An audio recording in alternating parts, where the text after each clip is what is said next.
Yeah. Yep. Hey, life. Perfect. Good. We call to order the meeting of the Parks and Recreation and Urban Forestry Advisory Board. Roll call. Present. Roll call. Jim DeMott. Here. Tim Payne. This is not here. Leif Bissell. Tito Espinoza. Here. Randy Grant. Here. And Mike Rizzatilla. Here. Okay. And And we need to staff. see you. Yep. Yep. Okay. Okay, approval of the agenda for 10/26/2018. Do I hear approval? I move that we approve the agenda Any consent agenda as well, right? and the consent agenda as well. Second, Second. all in favor? Aye. Unanimous. Regular agenda, Whitman Fellow Report. Carrie. So I'll introduce Carrie. So I told you all about this project the last meeting. We filed the application to get a Whitman Fellow for the 18-19 academic year. Luckily, we were approved, and luckily, Carrie picked us as the organization. She has a really broad background and is interested in what we're doing here in local government. So this is Carrie, and this is the park board. Jim, you've met Randy Grant, Tito Espinoza, and then Leif Bissell. And with that, Carrie, maybe if you could give them an update on what you've been working on. Great, so thank you for having me. I have been researching and looking into College Place and the Walla Walla area's best practices for recreation and events. So a lot of it has been researching, catching myself up on what these practices are. I've read through College Place's recreation plan and the projected outcomes for in terms of adding a new park and looking into sustainability measures for summer programs and youth recreation, as well as upcoming seasonal events. I've been meeting with a generous list that Mike has sent me of contacts in the area. Increase your voice. Yes. There we go. Okay. So I've been meeting with a generous list that Mike has sent me of contacts in the area regarding recreation and events. So such as Jody Wagner last week, who's the Vice President for University Relations, talking with her and getting contacts. And now this next week I'll be meeting with ASWU's social chair to talk a bit more about the block party and sustainability of that event. So currently I'm very much in the research stage and making all those connections and making sure everyone knows who I am. And then I'll begin compiling those insights as well as additionally reaching out to those contacts that I've made. I've also began making phone calls to like cities. Micah sent me a list of cities that somewhat resemble College Place or what College Place could become with population growth, and questioning their best practices, their types of recreation programs, how they fund those programs, and then possible partnerships they have in order to increase the breadth and depth of those programs or to fund them. So that is currently where I am. Great. Good. Thank you, Carrie. And I just asked if this advisory board has any insights or additional information to share with Carrie as she's doing the research. Let us know, because Carrie will be with us until May. So this is a long-term project. So we actually have a sustainability work plan to both grow the rec program and then make sure the community events keep going. So good. Yeah, and Carrie, please remind yourself every now and then, these are resources for you as well, and we're all available, and we'll gladly talk to you and give you ideas and thoughts. Great, thank you. So use this as a resource, because we're going to use you as a resource. There may be some additional Walla Walla University Okay, great. Either folks from the church or marketing or people Okay. who might be helpful in fleshing out the bigger picture. I know there's, especially with the church, there's some recreational things you do in the summertime that might Okay. be good to dovetail with. Okay, great. I'll follow up with you.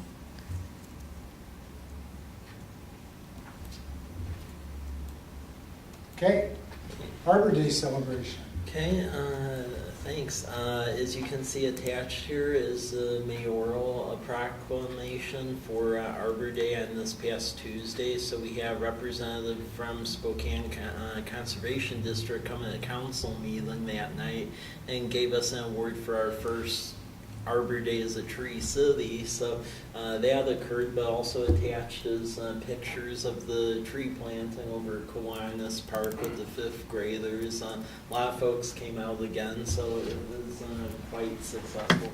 If you click on the picture,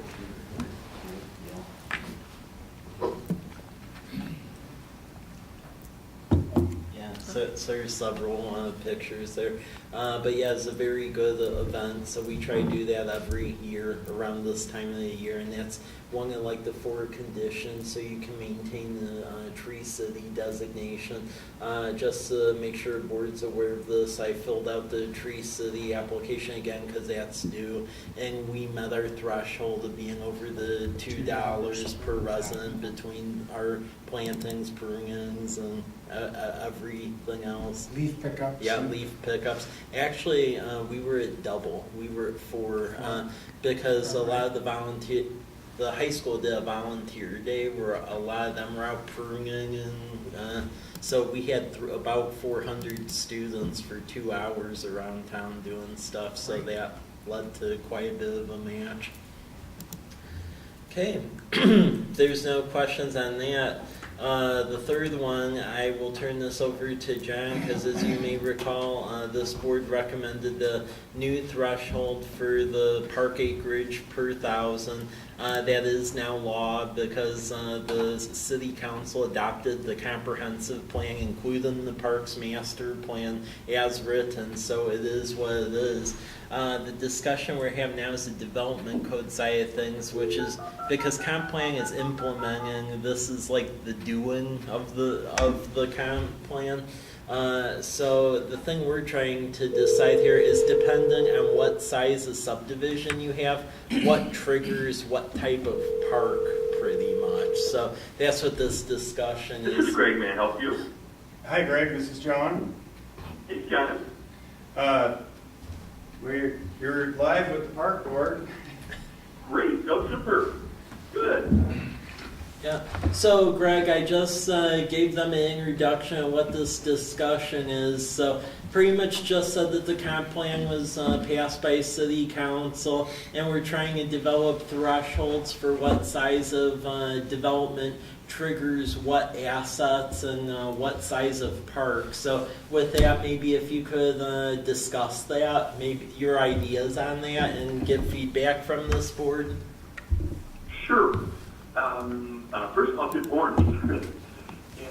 And second of all, what we're focusing on primarily is subdivisions, is the creation of new lots for residential development, and how to apply the level of service standard in those new developments. So as they are brought forward, the deficit that the city has with respect to parks isn't made any worse. State law says that new development has to provide the facilities and services to support their development, but you can't require a developer to correct or improve an existing deficiency. So we have to kind of set aside where the city is right now with respect to parks and just say, when new development occurs, what is their fair share of contribution toward parks and recreation opportunities in the community. A level of service standard that's been included in the comprehensive plan based on the work that you did, which is excellent, takes the city's level of service standard up to 10 acres of parks and open space per 1,000 population. And so there's a couple of questions that as we move forward that we're going to want to perhaps elaborate on. One question is whether a distinction should be made between parks and open space. In most communities in the national standard, the term are kind of used collectively, parks and open space. And one of the questions as we go forward is, in College Place, are those two terms interchangeable, or is there a distinction to be made between a park and an open space? And so that's one question to discuss. There are a few communities that have made that distinction. Kirkland over on the west side of the state is probably the most notable example, but there are others. So that's one item. Is there a difference or distinction to be made between parks and open space? And then another question is, the Parks Plan talks about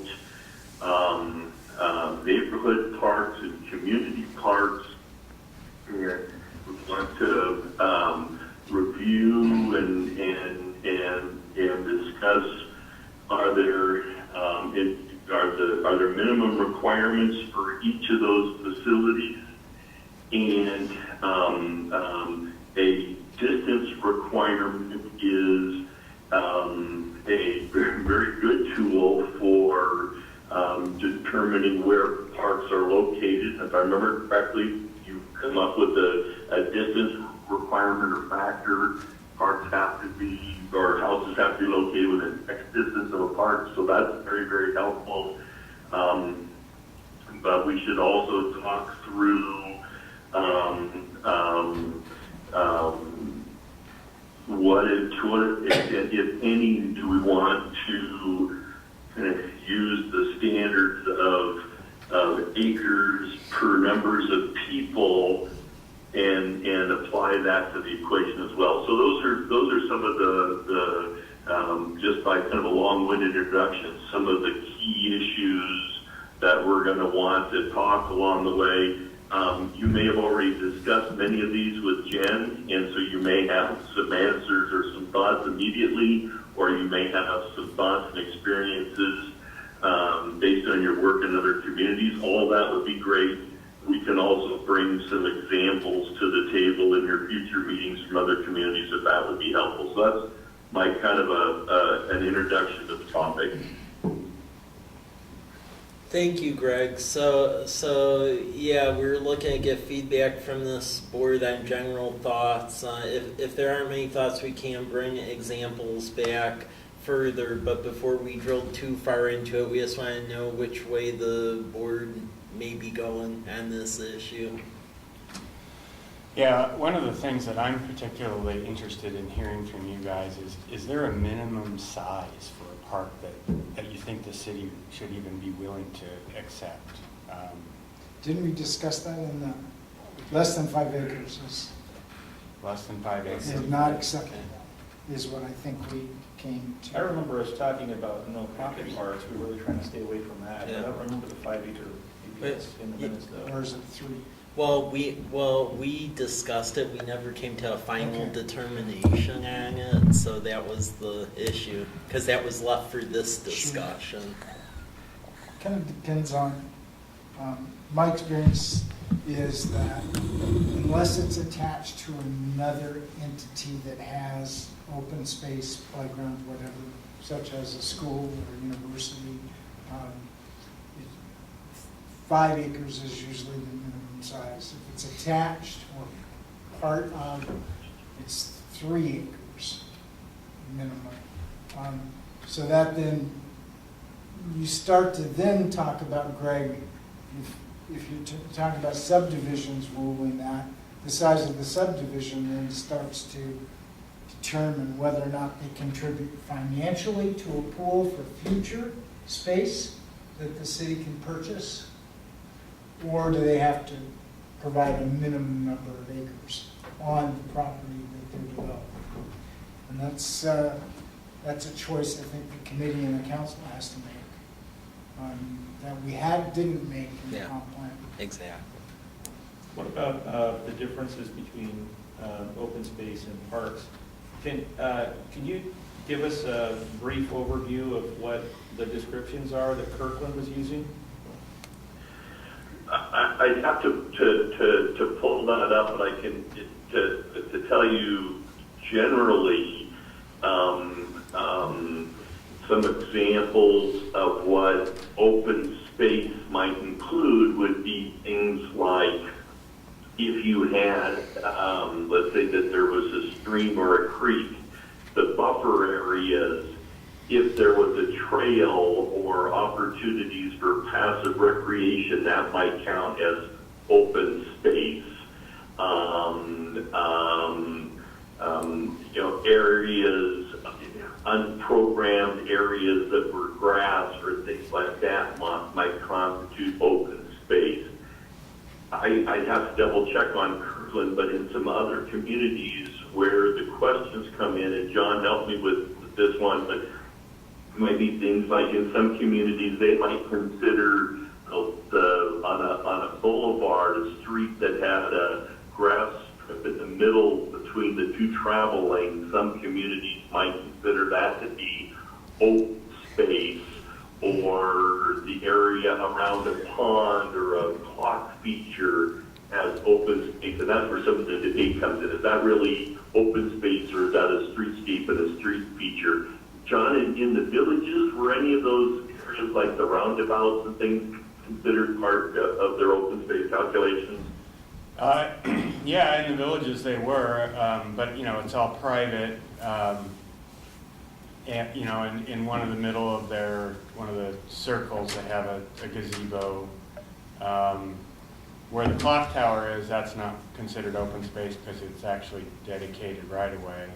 But most of their open space was storm swales and areas along the creek. And if you were here, you would see Jim DeMont was shaking his head when you started talking about that. And if you want my 2 cents, I'd be reluctant to head in that direction as well. I think that's right away, and you're not going to find somebody reading a book in the middle of a planting strip on the boulevard, most likely. Yeah, and that's the challenge. The other definition I would add, Greg, would be, I'll use a local example that I think everybody at the table can relate to, and that's Fort Wall Park. Of the 206 acres, about 70 of those acres are considered open space, wildlands, and to be kept in that manner. That would go along with streams and buffer zones, which is natural, but certainly boulevards. We try to, those are right-of-ways, as John said, and I would agree in the profession, that eats up your maintenance dollars if the park department is responsible for maintaining those types of right-of-ways. That's a discussion the council should talk about, but my perspective is to stay away from stormwater collection areas, stay away from anything that's park strip or right-of-way. Other than that, open space can include anything that's not developed. It's another. Although I could add one thing, I think you're right on point. I think it's an excellent thing for discussion. I can add one thing to it because I've been in this discussion in other communities, and it may not be appropriate in yours, but in some communities, the discussion goes something like this. That the Public Works Department is not the best department to be maintaining street trees and things like that, and that the Parks Department tends to be much more thoughtful and careful and caring when it comes to street trees and the like. For a community kind of get in these arguments about who does a better job of taking care of trees. And oftentimes it ends up that some of those maintenance responsibilities is shifted over to parks as opposed to public works. So that does create some kind of budgetary issues, kind of quality versus budget discussions. You're right, Greg. Public Works is generally not a great purveyor of maintenance on city street trees. Yeah. So Is there any those are difference? generally a responsibility of the way the code's written, which then makes the maintenance of that street tree, except for in boulevards, Yeah. But the in, responsibility of the owner, the adjacent property. Mm-hmm. but in College Place's case, aren't we talking about the same people? We are. Okay, so. We are, so. At the moment, Yeah, Right. yes. we are at the moment. The key thing to understand is of our public works employees, there is actually one county who is dedicated to solely park maintenance stuff. But unlike bigger cities where you would have like a water department and all these departments, they more function as like a division under Paul Hartwig, the public works director. So our park division has like one employee who maintains this stuff, but he does other stuff too. So it ends up being like probably 3/4 of an employee. And then the other ones are mainly the given utilities. What I would argue to the point about streets right away and taking care of like middle sections, one area that may be able to support that's new is since we were made to do the stormwater utility by Department of Ecology, that is a stormwater conveyance depending on how you design the street. So that could go cover some of that cost. Currently, where I'm from, stormwater is paying for all that maintenance, but instead of that being funded, it's basically a transfer from Public Works to Parks for maintenance. That's currently the structure.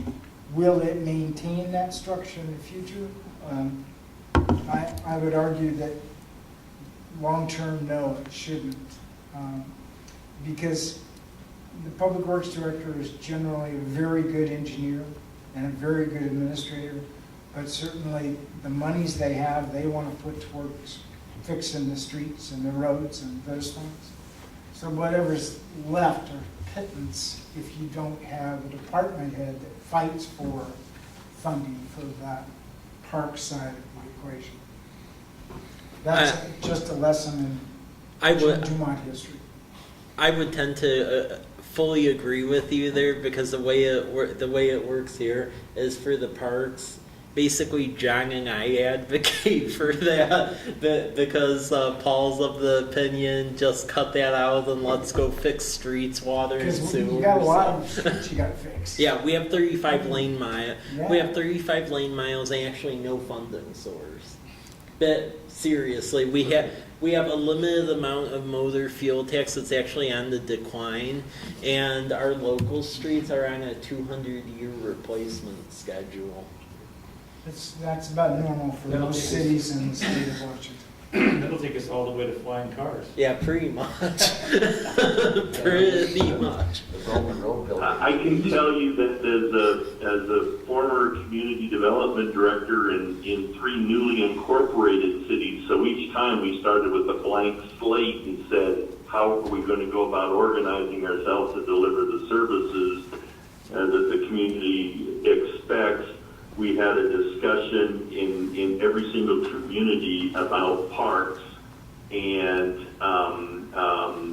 just because of some of the things that you talked about, parks ended up being under the community development umbrella with planning, as opposed to underneath the public works umbrella. We obviously had to work closely with public works, but as the director of community development, I ended up being the one that was responsible for parks, just for the reasons you stated it. I know in some counties recently they've had that discussion, in some park maintenance responsibility, park planning responsibilities got moved out of the planning department for the same reasons.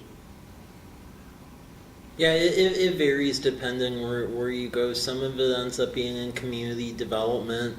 In Colfax, our public works director there didn't really have much of an interest, but it turned out one of his operations people was big into it, so then that ended up being the de facto park person. So it depends on a given situation.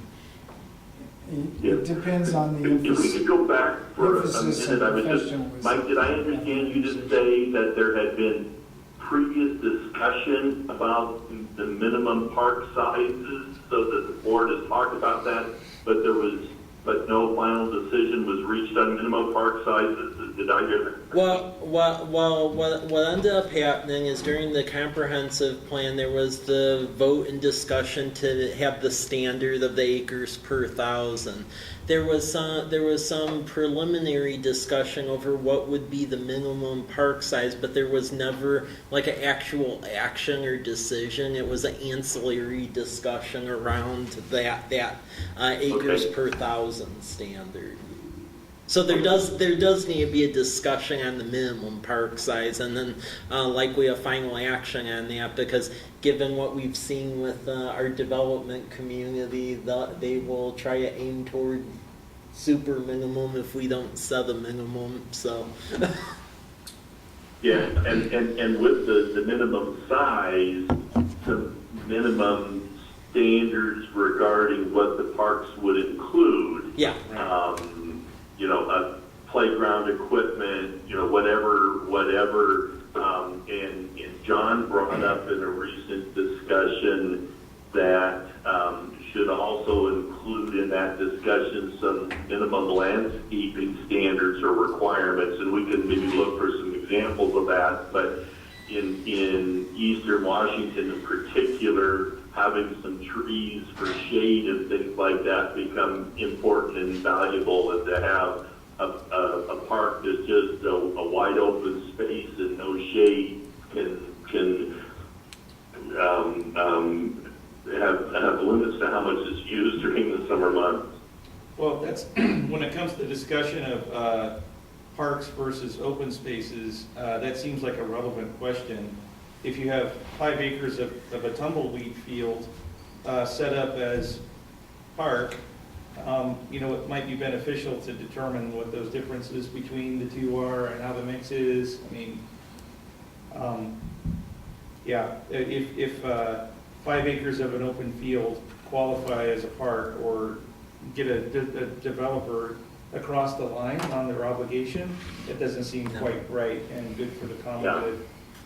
I mean, what I would argue is that we need to set the minimum acreage standard, and then in addition to that, maybe where we have a gradient level depending on like per size of subdivision, what are the minimums for the said park, because like the big concern and thing I've said that we have over at Homestead is the fact that when they petitioned and went through the whole hearing examiner thing, they had a SketchUp drawing of basically a band shell and all its fancy stuff in there. And then when they went to go build, it's like, oh, guess what? That we don't have to do that. And I read the hearing examiner decision, and there was no mention of it in there. So we could have caused a fuss, but in talking with our legal, there was no recourse back on them. Thus, we're in the situation we're in. So the learning curve from that is we need to be specific, otherwise at the end of the day, we won't be put in a good situation, evidently.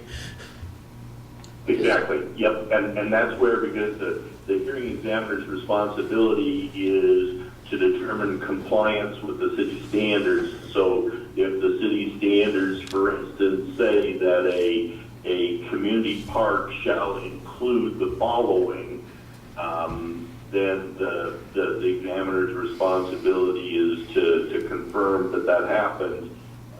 There also may be some benefits of talking with other towns. One of the lessons learned is that you do things like have a preliminary and final landscaping plan, or preliminary and final improvement plan. So you, from the very beginning, you're seeing documents that says that this is what we're going to do, so that is confirmed as opposed to kind of the, flash a picture and then move on.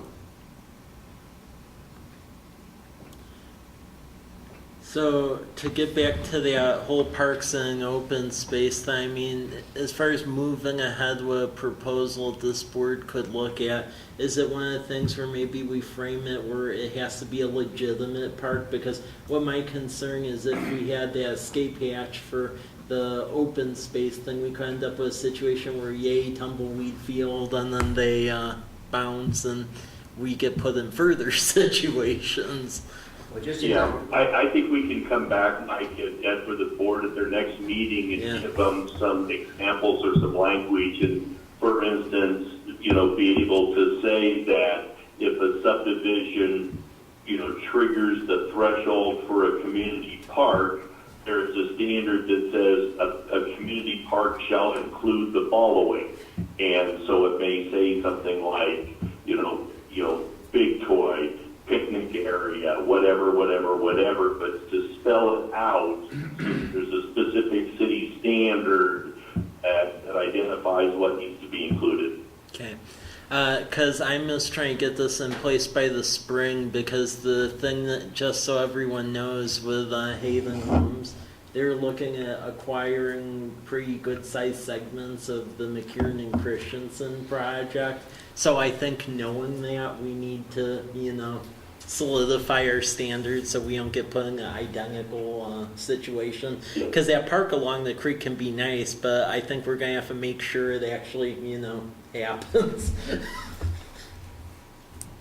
Yeah, Yep, initially, exactly. And for instance, a trail along the creek is nice, but that doesn't necessarily address all the recreation needs that's created in a neighborhood of several hundred homes. And so, where's the,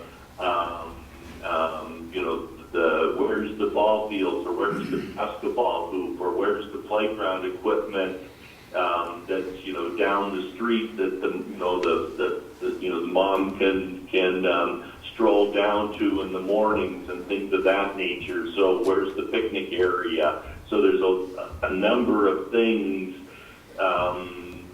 that makes the neighborhood complete, besides an opportunity to walk along a trail. Randy, did you have something you wanted to say? Actually, I do, Jim. Thank you for letting me jump in here. College Place is trying to play catch-up in Yeah. the area of parks and recreation. Yep. So what we need to do is, A, set the bar higher than we can reach today, Yeah. with provisions allowing us to get to that point, and then rely on existing standards for park content. Either we could steal up from Jim's mind, from his experience, Scary. frightening, but valid, Yeah. or we can use Washington State. But I'm comfortable with a 5 acre. Okay. I am not comfortable at all with the standards that Builder A will want to put in College Place. We will lose that game every time with Builder A unless we set it so tight that they have no choice. And then you run the risk of whether they decide not to build a college Yeah. ones. And that, we have to define the community we want, and Yeah. that's part of what our role is. I think the big thing is making sure that, I don't see a big difference between park and open space long-term for us at the moment. That Okay. can always be changed. So I'd suggest we not have to spend much more time on that pretty basic question. Just call it all park space. Okay. Because any future land that you buy or get, and remember, sometimes we may want the developer to give us 10 acres versus 5. And it may be more than what the standard is, because you want the land more importantly than the development of, and plan on future development through that process. So it's talking about the difference between open space and parks space doesn't make a lot of difference to me. So am I hearing from you, Jim? Just all one. Say in an instance where we're interested in having more ground than what the standard is, maybe there's some leniency on what the improvement levels are for that. Maybe, Exactly, because we want the land, and then we'll apply for grants to do the development of it or something. exactly. Okay. Because land's the most important. You only have so many acres inside the college place. Okay. Can't remember now. The boundary is. The UGA. UGA, Yep. thank you, sir. Is that okay with you, Greg? Yes, yep, Okay. yep, I'm listening and making some notes here on how to do that. I'm, for instance, if the emphasis is on land and on parkland, then I think we just come up with a definition of what constitutes parkland and what doesn't. And so that we don't have to worry about the distinction between park and open space. The dedication has to meet this. And so I think we can use that.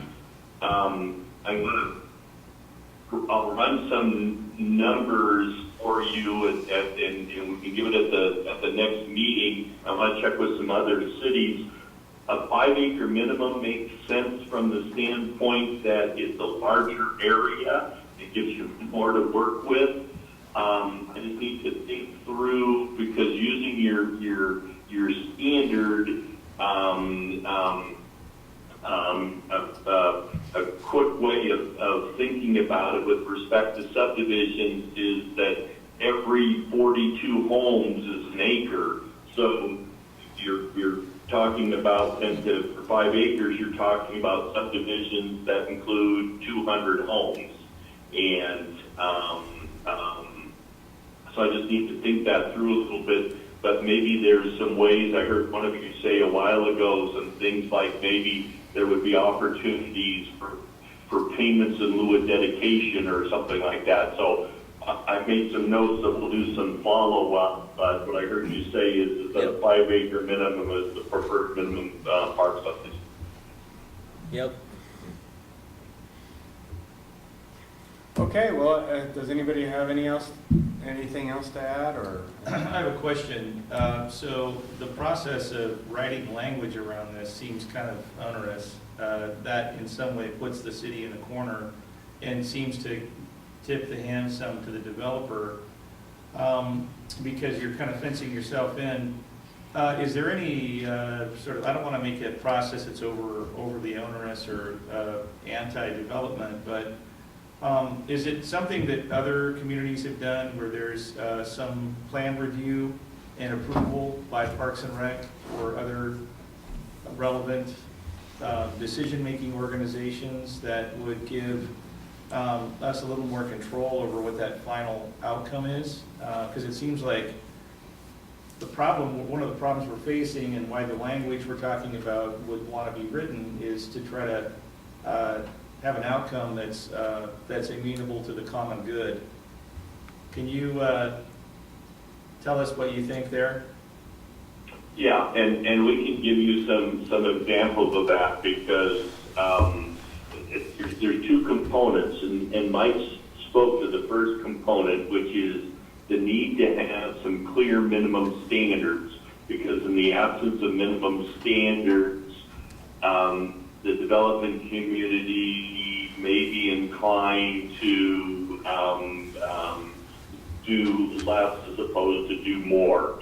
We have some experience in that regard. So one component is clear minimum standards, and then the second component is to have a review process in place to make sure that the what is proposed is consistent with the standard.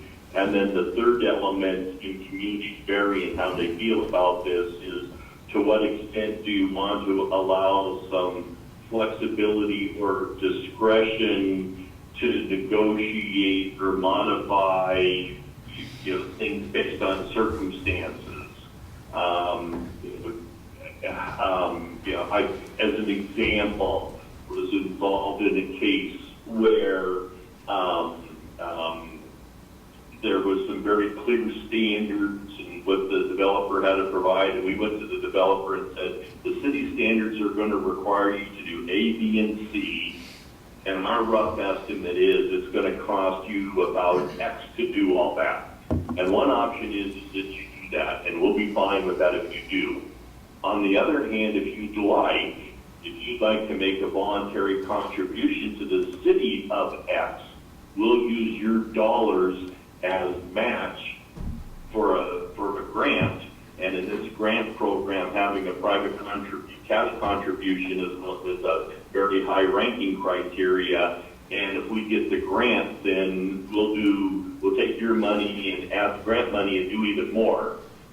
In that case, for instance, they said yes, and it worked out, well for everybody. Not every community is kind of comfortable with taking that approach. So that's the third element. Do you want to have a degree of flexibility and discretion to negotiate, or do you want to just stick with, here are the standards, follow the rules, and have a procedure in place to ensure that it does?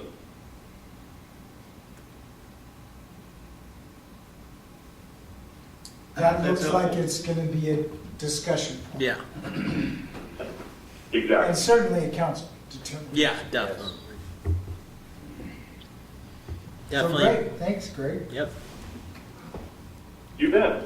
We will do some follow-up work based on this, and we'll have some things for you to review at your next meeting. And if we have some questions or points that we would like some further clarification on, we'll give them to you in advance of the meeting and say, here's something to review, and as you review it, could you think about this question and this question? And we'll do that for your next meeting. Great. And could I add one thing, just not to confuse you more, Greg, but just for this group to consider, and that would be, do we want to allow for a minimum of 3 acres if adjacent to a school, university, some other entity we have an agreement with for joint use? Okay. That joint use would have to be there so the developer knew they weren't getting away with a big break, just some break. Just 3 acres is a minimum size to really make anything happen in from an area for standards neighborhood park. Okay. 5 is better. I like that idea. Yeah. Well, I'll kind of contemplate that and how to express that, but that's a creative idea, and I like it. Okay. Okay, thanks, Greg. You bet. Well, thank you all very much. Fall has officially arrived in Spokane as of this morning. I mean, the colors have been spectacular, but we now have the clouds and the drizzle and the rain, so fall is officially here. All righty. Okay, thank you, Greg. You bet. Take care. Have a good weekend all. Bye. Bye. Did we get to where you guys Yeah. wanted to get to? Yeah. Yeah, we have directions. That's good. Okay, to get to the next item, before we get to action items, there's just 2 more informational items. So our 2 festivals are coming up soon here. So just to keep Park Board advised as to this, next week on Wednesday, October 31st, is the Fall Festival. Economic Development Commission, they've been circulating the placards and the flyers to all the businesses on College Avenue, as well as ones out on Myra Road and that area. So anyone that has a placard that says they're participating in Trick or Treat, they'll be giving away candy and treats and stuff. Quite a few businesses as well as farmers market vendors will have a market thing out here in the parking lot. Andy's and Lions Club is having a bouncy house and face painting and balloons and so forth. And then the fire department is having a maze again. So, and then we'll have a lot of candy here. So there'll be a lot of kids out all up and down College Avenue. We had a lot of folks come out last year. And we even started advertising earlier this year, so I'm expecting it's probably going to grow quite a bit. So it'll be October 31st from 3 to 6 p.m. next Good week. job. Yep, thanks. Any questions or, It's- okay? Nice work. Thanks. Next one is Winterfest. That is coming up already, believe it or not, and that's a little over a month and a half. So we're going to take a very similar layout to last year. So we'll have a lighted parade. We already actually have a lot of parade forms already from folks, so it looks like the parade's growing again. So they'll be at 5:30, the parade part, and it'll be College Avenue from 10th up to Whitman. And then we're working with the university again, where they'll provide cupcakes and stuff at the fire department. We are getting a big Christmas tree. We're gonna plant where the one was last year, so that way we just have one. So we're gonna put that in soon.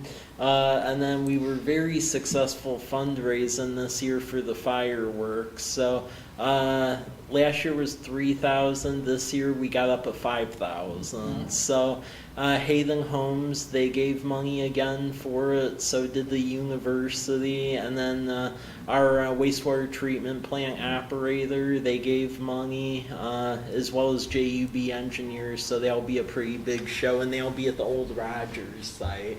The university, they gave us a facility use agreement, so we can set everything off over there. So When did that happen? that happened about 3 weeks ago. So has the situation changed much up there?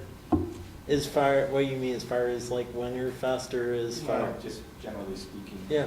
We can talk about it later. Yeah, well, yeah, I mean, I'll say as far as events, that they're a great partner on that. As far as that interlocal, Right, that's as what far as the interlocal agreement, no, and I still can't figure that one out. So, as far as the interlocal agreement, just so everyone's aware of that, since it came through this board, how I think we're proceeding is that, at least as of right now, we're just going to do it with the public school district, because originally it was also going to be with Walla Walla University, Rogers, and Wava. Walla Walla University, at the last minute, someone over there decided not to go ahead with it because they said they weren't doing interlocals or something at the moment. And then afterwards, I talked with the principals at Walla Walla Valley Academy and Rogers, and then they communicated to me that they were in a holding pattern until they figured out what was going on with the initial source. So, yeah, so that's where we're at on that one. As far as with the event stuff, the university's been very helpful that way. So we don't get caught up in delaying what's going to go on at McKiernan and Christensen, though, since that's going to have to do with the public schools, because they want to improve that part there where it's like a regional thing. We really need that open agreement, so that way they're a partner too. So at least as of right now, it sounds like Tim's going to move full steam ahead on his part, and then hopefully we can get everyone else into the mix later. Right. Yeah. I'm still perplexed, given the fact I was the one asked to write the agreement. Right. Yeah. Yeah, I don't know. So anyway, that's what's happening with our events to get to. Oh, On Winterfest, yeah, will you need judges Yes. for parade? yeah. Do we have any volunteers? We'll do it again, we'll be here. Okay. I'll do it. Okay, great. We also, did we, have we coordinated somebody that's gonna announce the floats? Last year we had Dave Cherie do it, but it would be nice if we had a volunteer, somebody that was, felt comfortable speaking into Yeah. a microphone and entertaining the crowd. Well, we need to do that. I tried asking Jim Bach, but he wanted too much money that I don't have at the moment. So, Give it some thought. yeah, give us some thought if you know of someone who, if you know of someone who could, yeah, but otherwise, likely Dave Cherie will get hooked into doing that again. Otherwise, and then Rotary. Dave's a staff person. Yeah. Rotary, they will help once again blocking off streets. Because we didn't have enough police officers do that, so I did it and other Rotary people did, so they will be helping on that. Perfect. Yep. Okay, to get to the next regular agenda item, 4th and Academy Way. I sent the invite out, but just to put it on your radar, that project is finally done. There's pictures that exist of the the cycle track and the road and the sidewalk. So there'll be a ribbon cutting this morning, actually, at 11 at Whitman Drive and Academy Way. So Rogers School students and principal, Walla Valley Academy students and principal, and then John McVeigh and others will be there for the ribbon cutting. So if you're so inclined, please attend that. That'll be at the Whitman Academy Way intersection. Great, thank you. Yep. Okay. And action items? Yep. First one's recommended tree list. That went through the last time as an introduction. We received that through Jim. Our park code referenced a tree list. We never had a tree list, and that's the problem. So now this is the list to satisfy what's referenced in the code that we don't have yet is in the code right now. So for this, if We you're... need to adopt this. Yeah, recommend to council. Yep. So what we're looking here for action is the board recommend the council approve the street tree listing as submitted by staff. Yep. I'm gonna ask a question on the fruit-bearing crab apples and plums. They're beautiful trees, they're hardy trees, but once they get in the shoe treads of kids, they get in every carpet, every public building.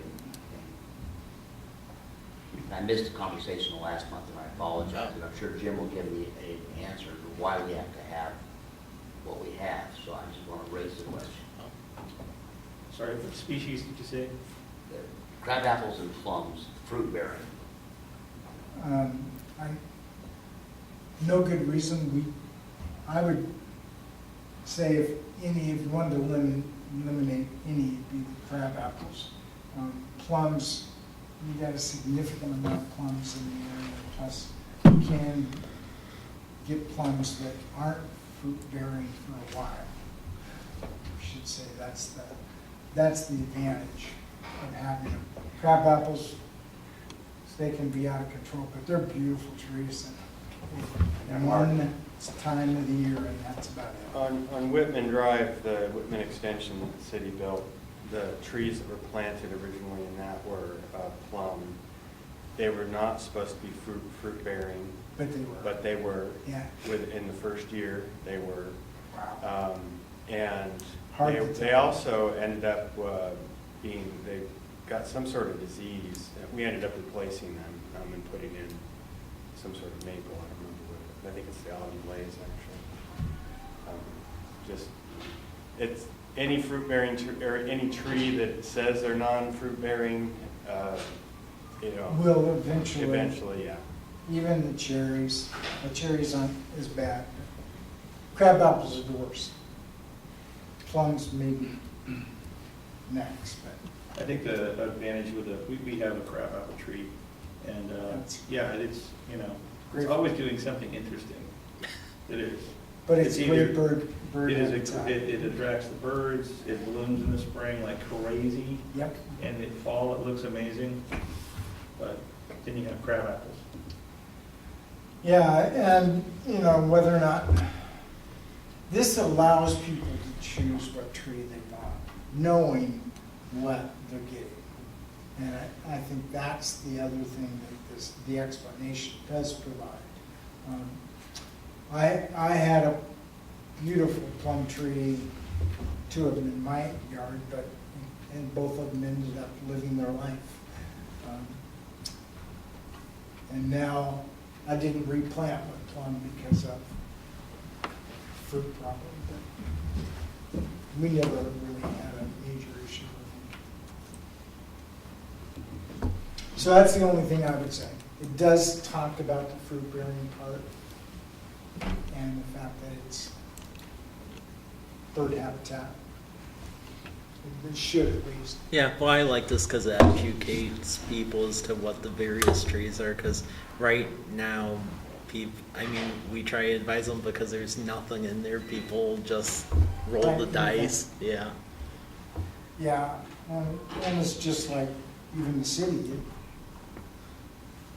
Planted some honey locusts along a major drive, and just not a good street tree. A lot of work.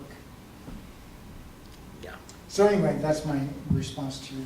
Well, And it's the group's Yeah. decision whether or not. it's a very comprehensive list. You've got different classes. So the class one trees are the most recommended, class two? Those are all, classes relate to size, how big the tree's gonna get. Because you always want to plant the right tree in the right place. You don't want to take a sycamore and plant it 10 feet away from your foundation, Mhm. for instance. So that's what the intent is. Class 1 trees are up to 25 feet, and those are all small trees. They provide, whoever forestry is information, they provide a lot of beauty and color. They don't provide much shade value. So they don't really take the level of heat issue into relationship. For most of us, we go medium, large, extra large, so class 2, class 3, class 4. 50 feet, 75 feet, 100 plus feet is the designation. Is there anything that is planned to do with this list? Because to me, this seems like a really great opportunity to communicate with community members. Yeah.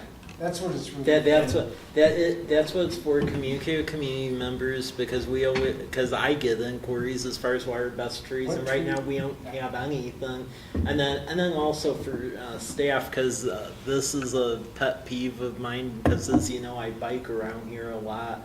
But like Lamperti, for instance, the trees that were put in there, the placement went too close to the sidewalk. So now that sidewalk on the north side of Lamperti, we have panels that are popping up like at a 45-degree angle, and we're starting to get complaints from people that can't make it over the apex of the incline. Designated as a climbing wall. Yes. Well, that's going to be in our. If we get the TIB grant next year to resurface Lamperti, because in that grant program, there's only one other city in the region that qualifies for this one type of grant, so we'll likely get it. Yeah, we need to pop out and replace some sidewalk panels because it's bad over there. And I think that's a primary example where if we had this on the front end, we could have mitigated some things. So This could be a really cool small booklet Yeah. that has like tree shapes, Yep. tree heights, That's, relative to each other, perhaps a photo or two, a description. I mean, that could be a Yeah. really cool, like. or you could just say in your book, look it up, look the tree up Right. for photographs Right. Yeah. on your Google.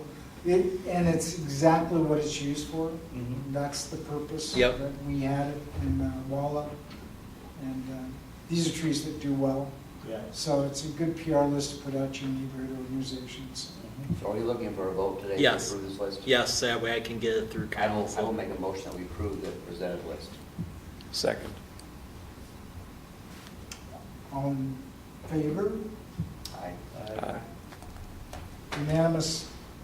I didn't see the Dumont silver maple though. I was Unanimous. looking for that. Crab tree, Yeah. so to speak. Crab apple tree, if I remember. Yeah. Okay. Okay, last item here, and I apologize the statistics haven't been furnished to the board yet, but there's been a lot of changeover in executive leadership, so that's going to be coming. But the United Way board met, and they approved giving us a significant grant once again for next year. Basically, the program would go along the same lines where they would act as like the fund administrators, where we would give them the $5,000, they would match it with the 20, and I've talked to Walmart, they'll do their thing again because they gave $5,000.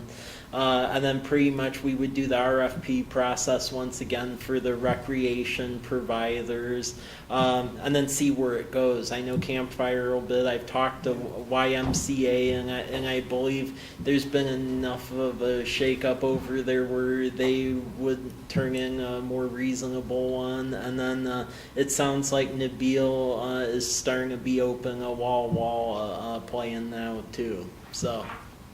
The question I have, Mike, is that United Way is the group Yeah. we subcontracted Yeah. this out to, and then they did the rest, Yeah. right? Yeah. They haven't given us any write-up or information whatsoever. Yeah. So whether or not Campfire doesn't give it to them or the Yeah. other organization doesn't give, it is not the case. I mean, Yeah. there's a financial transaction Yeah. that went along with that. Yeah. And so, They've been told that, and it's coming because I met with them this week.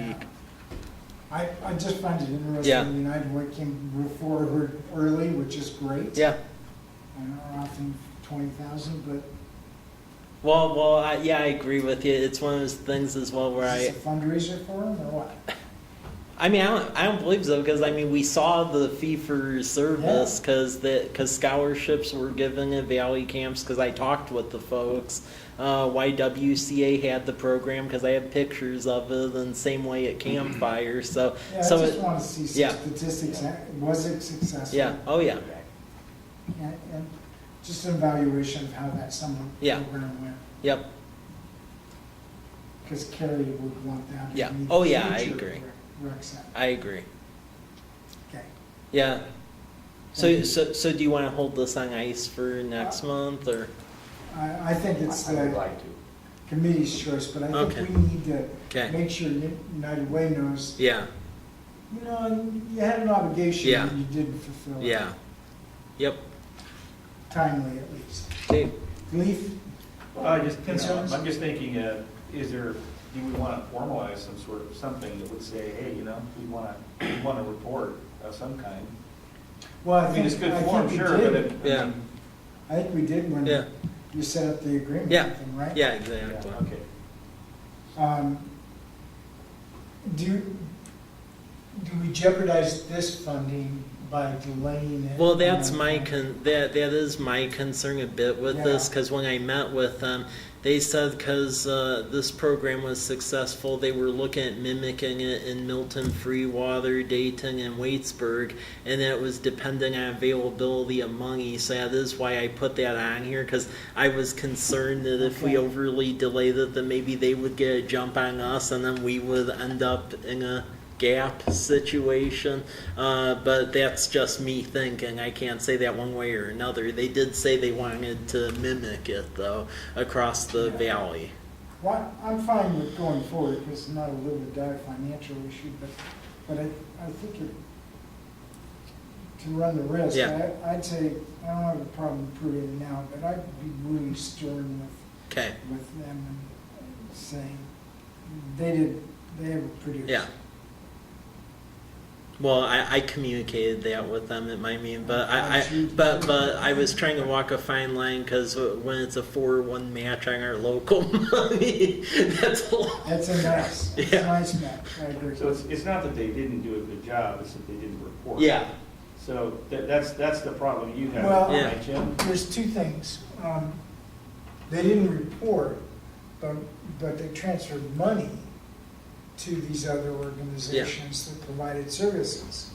And from a general contractual relationship, would be, I'd hold 5-10% of that money until I get my year-end report. Yeah. Wouldn't you? Well, Yeah. that's that. And that's what hasn't happened. Yeah. And did it in good faith. Yeah. That they would reply and give us an evaluation of what's going on, but since we don't have anything that leads me to go, I question it. But it wasn't asked for. Initially, right? Yes, it was. Yeah, It was. yeah, The agreement was they would give us a report. There was an agreement they'd give us for a report. It didn't have a due date of said report. It just said that they would give us a report. That's why I was hesitant to say, I mean, I didn't exactly say, how dare you, but I said, please give us a report.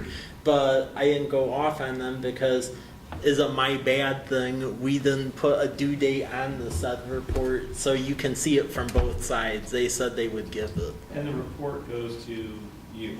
Yeah. Okay, and it's a written report? Yes. Okay. Yeah. So I tried to use this program last year with my kids. It would have been convenient for me because I would have been able to bring them to my work. I live in Walla Walla, and we've used Campfire in the past.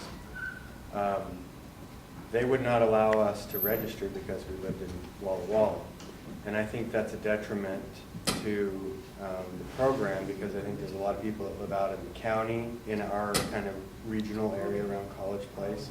And then there are people that live in Walla Walla, work at the university, things like that. And I think that there should be a stipulation that it should be open.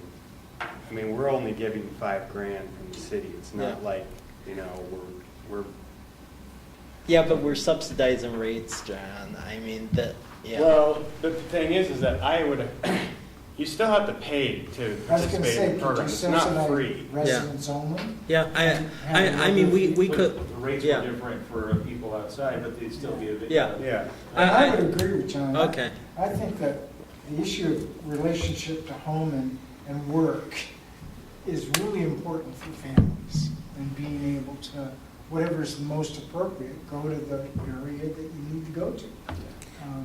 So I feel your pain there. I understand. Yeah, we I'd were like- looking for. If nothing else, Yeah. I'd like city employees to be able to do it. Yeah, well, I can communicate that to them, that there's two levels to this. I do think, though, that at least for ones that are being subsidized with the city tax dollars, Yeah, though, it I should would be agree the with city that. taxpayer. Well, the other discussion then is you can say,